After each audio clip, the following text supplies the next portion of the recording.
आजच्या गोष्टीचे नाव आहे टेडीचे बटन. एका लहानशा खोलीत खेळण्यांचं अनोखे साम्राज्य होतं. त्या साम्राज्यात स्पार्कल नावाचा चकाकणारा युनिकॉर्न होता. मॅक्स नावाचा एक निडर रोबोट होता. बेला तर एक मोहक नर्तकी बाहुली होती. आणि टेडी एक जुना परंतु लिलीचा अतिशय आवडता असा टेडी अस्वल होता.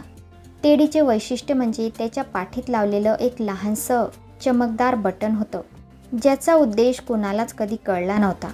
ही खेळणी एका लिली नावाच्या मुलीची होती. लिली खोलीत नसताना ही खेळणी स्वतःचे गुपित आयुष्य जगत असे. एके दिवशी स्पार्कलने काहीतरी वेगळं पाहिलं. टेडीच्या बटनातून मंदसा प्रकाश पडत होता. हे बटन नेहमीसारखं का दिसत नाही? मॅक्सने विचारलं. स्पार्कलने निरखून पाहिलं. हे तर चमकत आहे, पण असं का होते?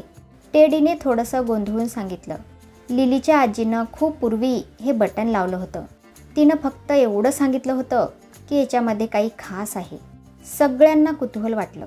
खेळण्यांनी ठरवलं की टेडीच्या बटनाचं गुपित शोधायचंच. त्या रात्री सगळी खेळणी एकत्र येऊन बटनाच्या गुपिताचा शोध घेऊ लागली. मॅक्सने आपल्या रोबोटिक हाताने बटन अलगद दाबलं. बटन दाबताच खोलीत एक तेजस्वी सोनेरी प्रकाश पसरला आणि लिलीच्या आठवणींच्या प्रतिमा हवेत चमकायला लागल्या.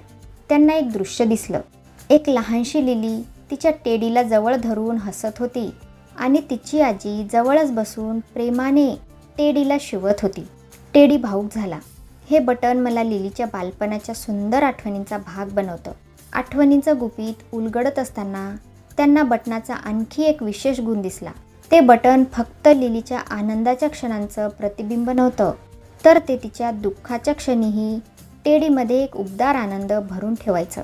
टेडी उत्साहाने म्हणाला, मला आता आठवतंय, लिलीच्या आजीनं सांगितलं होतं की हे बटन तिला आपलं प्रेम आणि आपले आनंदी क्षण नेहमी आठवावेत म्हणून आहे.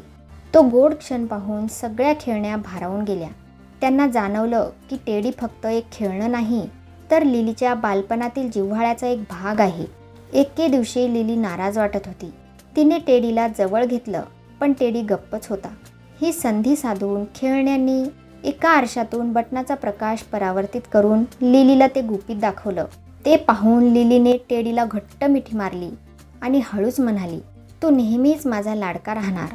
आणि त्या दिवसापासून टेडीचं बटन अधिक तेजस्वी झळकत राहिलं, त्या लहानशा खोलीतल्या प्रेमाचं आणि आनंदाचं प्रतीक बनून.